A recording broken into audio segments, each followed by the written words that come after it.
자, 전국 평균이에요. 전국 평균 상위 20% 아파트 평균 매매 가격은 12억 4천. 이게 평균이에요. 하위 20%는 1억 1천.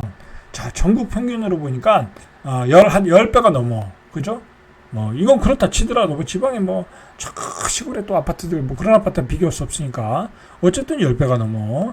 자, 수도권만 비교해 볼게요. 수도권 20% 상위 아파트 평균 매매 가격은 16억 6천만 원.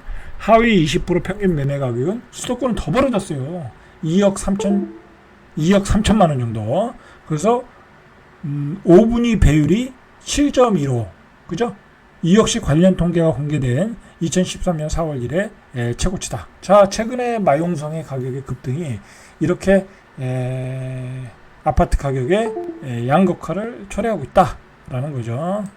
자, 요즘 사실 강남의 아파트 당첨되면 20억 떨어지니까 이게 청약 당첨이 되려면 거의 뭐 만점 나와야 되거든요. 한 70점 정도. 만점 나오려면 다른 건 뭐 다 기본적으로 돼야 되고, 가족이 7인이어야 돼. 7인이면요, 내가 부모님을 모셔도 5명, 세 자녀가 있어야 돼. 7명이 15년 동안 한 집안에서 계속 살아야 돼. 요즘에 7명이 한 집에서 사는 경우가 있겠어요? 그죠? 거의 없겠죠. 그래서 그거 다 구라다 라고 해서 뭐 전수조사 들어간다라는 얘기가 있잖아요. 그러면서는 나오는 얘기가 청약 제도를 개선해야 된다. 그죠? 그런 얘기가 나오고 있어요. 이게 지금 뜨거운 논쟁이에요. 뜨거운 논쟁. 자, 이런 걸 바꿔야지. 뭐 줍줍에서 뭐 청약 개선은 무슨 개뿔 청약 개선이에요. 거기서 그냥 누군가가 당첨되면 되는 거죠. 한 사람이. 그죠? 그렇잖아요. 거기서 돈이 많이 가지고 있는 사람이 당첨이 되든 서민이 당첨되든 뭔 상관이 있냐고. 어차피 몇백만 대 1인데. 그죠? 이런 제도를 먼저 바꿔야 되는 거죠. 자, 요즘에 이제 집값을 잡으려고 금융감독위원장 이복현 감독위원장이 계속해서 은행들을 쪼고 있어요. 그런데 자, 이렇게 쪼는 거에 대해서 주담대 시장을 흔든다. 이복현의 관치다라고 이게 조선일보에서 타이틀 기사로 나왔어요. 지나치다라는 거야.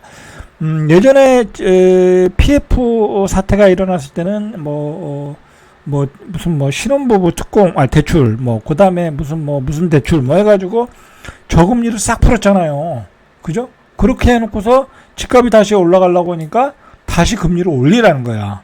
그러니까 그거에 대해서 상당한 부담을 부정적인 시각이 신문들의 시각이에요. 언론의 시각이에요. 그죠?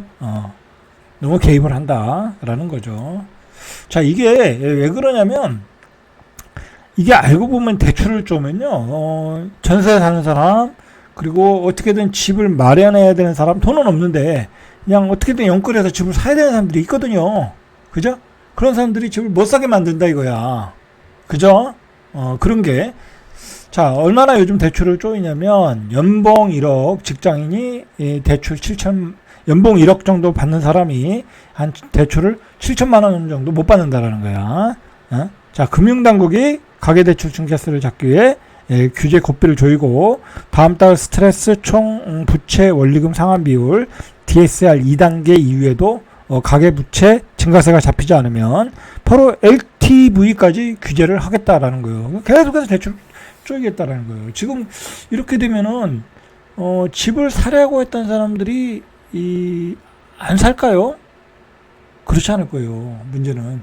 그래서 이것 때문에 집값이 잡히면은 괜찮은데, 어떤 현상이 나오면 지금 8월에 거래량이 좀 줄어들었거든요. 8월에 거래량이 줄어들었는데, 근데 가격이 안 떨어지잖아요. 그죠? 이러다가 한두 달 쉬었다가 가을에 또 날아가는 거야. 그죠? 가을에. 그러면 이때 난리가 나는 거야. 내가 8월에 집을 사야 되는 사람들이 못 사가지고 9월, 10월에 비싸게 살 수도 있다. 그렇게 되면 이제 금융감독위원장은 욕을 먹는 거예요, 지금. 그죠? 자, 이래저래 지금 은행들이 계속해서 대출을 쪼이고 있어요. 특히 갭투자 이용되든 전세 자금 대출도 막고. 이게 문제는 전세 자금 대출도 지금 줄어들고 있다라는 거야. 왜냐하면 내가 전세 자금 대출을 다 못 받으면 마통을 또 써야 되거든. 마통을 써서 그거 가지고 플러스 해가지고 전세를 얻는 사람이 있거든요. 그것도 모자라면 생활자금으로 받아서 전세를 얻는 사람들이 있어요. 그죠? 근데 지금 생활자금도 2억까지 되는 거 1억으로 또 줄이겠다고 그러잖아. 그럼 어떻게 되겠어요? 전세를 못 얻는 거지. 그죠? 전세를 못 얻는 거다. 자, 이렇게 대출을 쪼으니까 인터넷 뱅킹, 카카오뱅크도 금리를 올리고 있어요. 그죠? 그러니까 이게 이 금리는 계속 올리고 있어요, 지금. 금리가 내려갈 시기에 금리는 오르고 있고, 집값은 안 떨어지고 있고, 정말 아주 어려운 상황이에요, 어려운 상황. 자, 요런 케이스죠, 요런 케이스. 보시죠. 자, 20대 신혼부부 A씨가 지난 6월에 양천구 신정동의 아파트를 뭐 14억 5천에 매수했다. 자, 이건 뭐 신문에 나온 얘기예요. 양가 부모님으로부터 3억가량을 증여받고, 그동안 모은 돈 2억. 그러면은 5억이네요. 그죠? 5억을 가지고 14억 5천짜리 산 거야.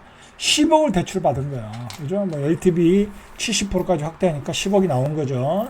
근데 뭐 이런 사람이 한 연봉이 1억 정도 넘는다고 생각을 하고 사는 거죠. 그죠? 한 달에 뭐 7, 800원 들어온다고 생각하고.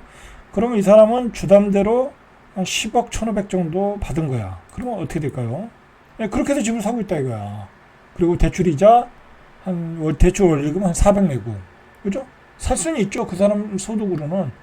그러니까 정부는 그렇게 해서 무리하게 사지 말아라 라는 얘기고, 지금 사야 되는 젊은이들은 계속해서 집을 살려고 하고, 지난번에 또 트라우마도 있고.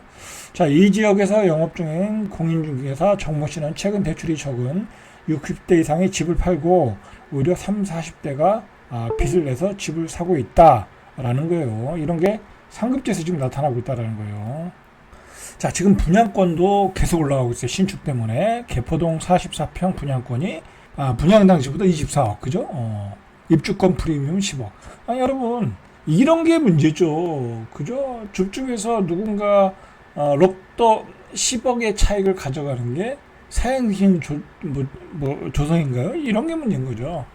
자, 이달 전매제한이 풀린 광진구의 아파트도 프리미엄이 10억이다. 자, 이렇게 되면 여러분들, 서울은 대한민국 서울 수도권에 2,200만 명 정도가 사는 데가 서울 수도권이에요. 그런데 이렇게 집값이 끈다. 이제 서울 수도권에 사시는 분들의 어떤 이 만족도, 행복도는 쭉 떨어지는 거야. 그죠? 뭐 집 한 채도 못 사는데, 그죠? 뭔 의미가 있겠어요? 살아가는데, 그죠? 이렇게 되면 굉장한 힘든 생활이 계속되는 거야. 힘든 생활이 계속된다. 주거비가 너무 비싸면 아무것도 쓸 수가 없어요. 그죠? 자, 어쨌든 그렇게 해서 뭐 생활 안정자금, 마통도 계속 줄이고 있다는 거예요. 그죠? 마통도 줄이고 있다. 자, 이렇게 되면 전세를 내가 5억, 6억짜리 이사 가려고 계약했던 사람들이 이제 3억, 4억짜리로 이제 바꿔야 되는 거야. 그럼 이제 더 낮은 수준의 집으로 가야 되죠. 그러면 또 굉장히 열받겠죠. 그죠? 열받겠죠. 자, 통장 자동 제출, 마이너스 대출도 역시 현재 1억 원에서 1억 5천 정도에서 5천만 원 정도 감액된다 라는 거죠. 이것 받아가지고 또 주식하는 분도 있고, 그리고 우리은행은 다주택자를 대상으로 생활안정자금 목적의 주택담보대출 한도를 기존 2억 원에서 1억 원으로 축소한다. 그죠? 자, 이제 어려워지는 거예요. 자, 결론입니다. 정부가 집값을 잡으려고 대출을 쪼는데 서민들, 중산층들만 피곤해졌다. 그죠?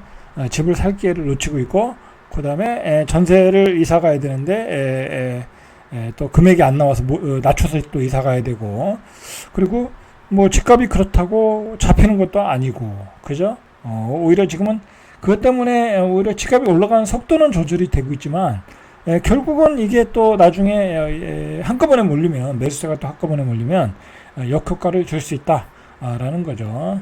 자, 절대값TV의 명품 PD 한PD였습니다.